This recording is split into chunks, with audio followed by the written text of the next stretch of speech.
Hey guys, good morning. I'm in the greenhouse and maybe 9 in the morning and it's raining. So I felt like, you know what? I also water the plants in the greenhouses because I like when you have the temperatures and the humidity, it all comes a little bit together naturally. I try to give the plants a very natural environment, and that also includes that I sometimes water when it's raining. Not always, but sometimes when I feel like they need it. But you need to be careful when the humidity is high that you do not cause fungal infections. You need to be very aware of the root situation. You need to keep an eye on all the plants. When you water with high humidity, it can also backfire with the wrong soil. But yeah, let's have a look what's going on. I watered the whole shelf with the hose again. They're looking better every day, and I wanna. When you see success, you wanna tickle out a little bit more, and that's why they have gotten more water now. But we are almost at the point when you can lean back. I do not water all the time in summer. The opposite. I just try to get the watering done early, so I have more time to actually do quality work with repotting and selecting plants to stay, selecting plants to go, all that stuff, moving plants around.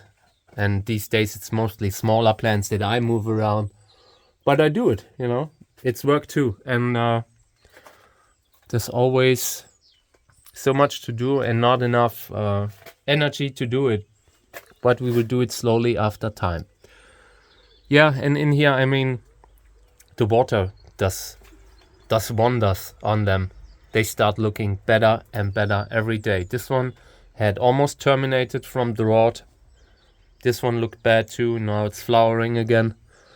Maybe we can get out more flower buds. 2 flower buds for this hybrid is okay. It's the norm, I would say, but maybe we can get some more. Yeah, and very small plants are already flowering, and the ones behind, they will be flowering too. Some of them, I know it because I'm pushing them, and I know what will happen when the temperatures go up. Right now, it's not even super hot yet. And yeah, this one had huge problems at the tip, and I think it might even be flowering now.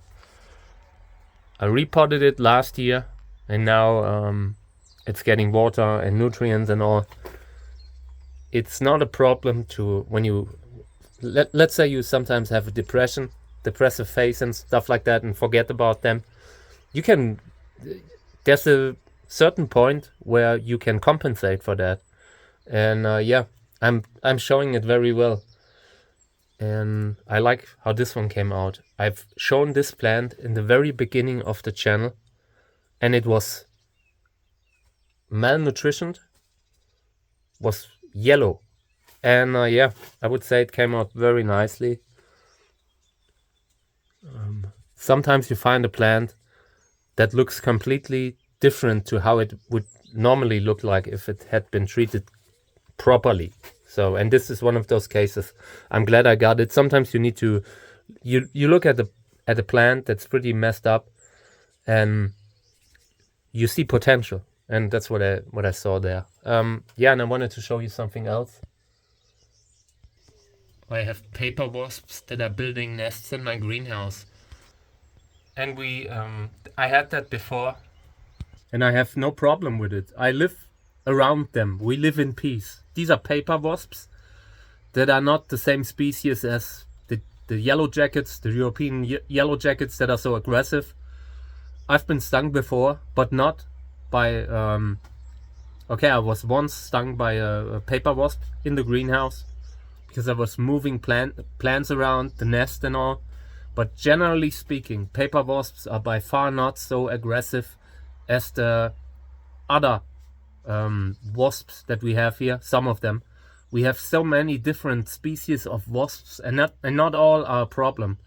And I usually try to live around all the animals and insects that live around me. I'm living around nature, surrounded by nature, and I see myself as part of that. So yeah, I have no problem with them building their nest, and I will be careful about not spraying it down accidentally. I will probably put like a sign up just to remind me that they are there, you know.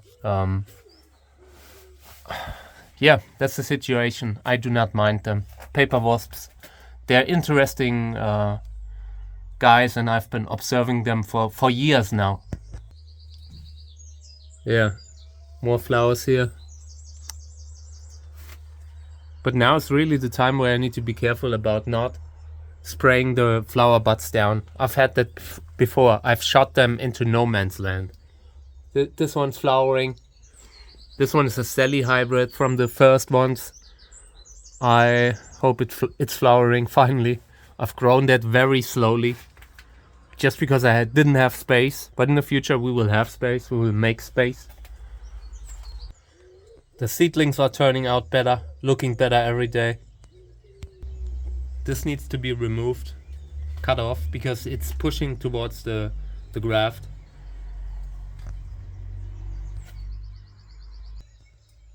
Teleflora. So many flower buds. And I will try to get every large columnar species in the greenhouse to flower in this one. This is a good greenhouse. They should be flowering in here.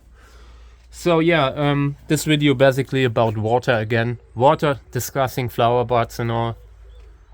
I think Mika wants to go in. Yeah, sky. I mean, it's not beautiful today. But it's still early, so maybe it will get better later.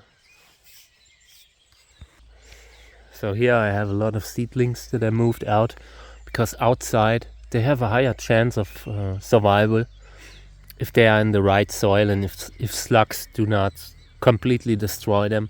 But outside it's often pretty good in summer for seedlings that have reached a certain size. The very tiny ones cannot go out, totally not.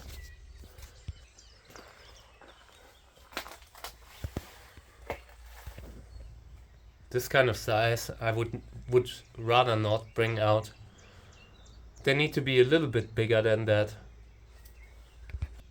Maybe this size, this is okay.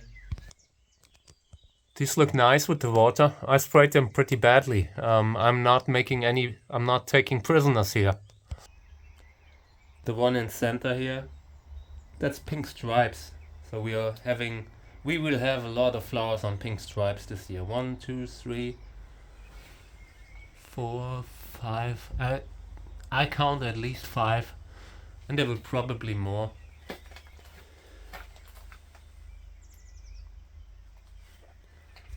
There's not a lot of light, so the camera doesn't focus all the time, but it is now coming to the point where everything comes out of winter and is going into flowering again. That's a great time of the year because it shows the plants coming back. And some that will flower this year have never flowered before, so I'm very happy. And next year we will take the smaller ones and put them all on the best shelf. So we are trying to tickle out even earlier flowering. I want to get them to flower within 3 years, and that is possible with grafting. And sometimes you just have to pick the right parents and all, but yeah, trying to speed things up here because I do not have the space to grow a lot, so it needs to go fast, sown out, fast out, just seeing what it is. And my main goal as a breeder will just be to collect to grow rare stuff that deserves propagation. I want to leave behind a big body of work, and we will do that. It's nice when you can film it, you can see something grow. In here I wanted to show you something. This is a hybrid with Trichocereus telegonus that I've grown from my seeds, my own cross. This is offspring of Kraken. And yeah, the plant here, besides it. This is Trichocereus. What is it? Crassi arboreus? I gotta look up the name. Wait, give me a second. It's a rare species. No, it's labeled species unknown from Bolivia. But that looks like Quadratium bonata. Trichocereus quadratium bonatus. That's the name. Sometimes it is so rare. This is such a rare species that you do not often see it. And this is from Succeed, I think. The seed shop. Very nice body. I'm very happy that I could get a few to adult to this size, because these are very sensitive to overwatering. And yeah, I had to find the right soil and all, but yeah, it works. Thaiensis not showing any signs of flowers, at least not right now. This is a plant that goes to my chest, so I don't know, 80 centimeters maybe.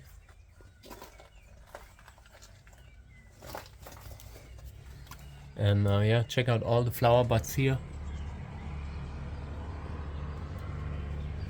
It's finally starting. I tried to push this one to flower, but so far nothing. Yeah, Cuscensis, not a flower bud inside. I don't know why this thing isn't flowering. Probably with the small pots I will repot it next year. Here and in here we get flower buds on Gräser hybrids.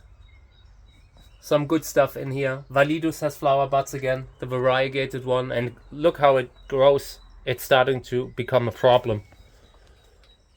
No flower buds on Amun-Re yet, but I think it might just flower later in the season, because all of these plants have flowered like crazy last year, and right now there is no flower bud on them yet. So I'm pretty sure it must come at some point. It will happen. It's just a question of when. Yeah, and here top shelf material, trying to get these to flower, and I'm not done with the shelves yet. Shelf needs to be weeded out, plants cleaned up, some need to be cut where you have a root rot or stuff like that from the organic sowing soil. It is really important to transplant them into a more mineral soil early on, but not in the first months of life, because they are so sensitive at that time. So yeah, and now I'm going in. I'm tired. Yesterday evening I couldn't walk anymore. I was walking through the garden like house, like in that show. And on some days I can barely walk when I had the watering and all. So it all comes at a price. I don't want to have... I just say this so often because I don't want to bring the wrong impression across, because it's so hard, everything to do here. It might, at a certain point, it might look a little bit effortless, and only after the winter, in the beginning of the season, everyone has to put a lot of energy into cleaning up and all. But later, it sometimes looks like it's not that big of a deal, but it is. And I want to show you something. So we will be getting... It has been raining now. Hasn't rained in a while, and now we are getting this tall grass again with the ticks. So everything needs to be cut back, and it's very difficult here with cacti around. So in the next days there has to be something done about the grass situation, because this stuff is full of ticks. I'm sure if I would walk through tall grass like this, I would have 3 or 4 of them on me. This year I'm only wearing long black pants. So if you see me always wearing these pants, I have a few of them. I just have a few because they are great. They are light. And I just do not have so many problems with ticks when I'm wearing them. What's up, guys?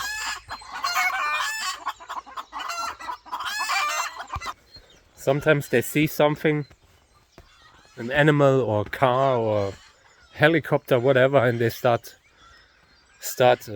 being scared and all. So I always go check it out, because we've had problems here where we live. We have a lot of birds of prey, hawks and stuff, and they've already attacked a few. I can tell you, I cried like a baby. I really cried, and I don't want to experience that again. And these aren't even my chickens. I just want to make sure they are all right. Every time I come out of the house and I find a chicken that has been attacked by a hawk, I get PTSD. I get flashbacks and all, real flashbacks from stuff that happened, and I can't have it. I just can't have it. So I always try to avoid it.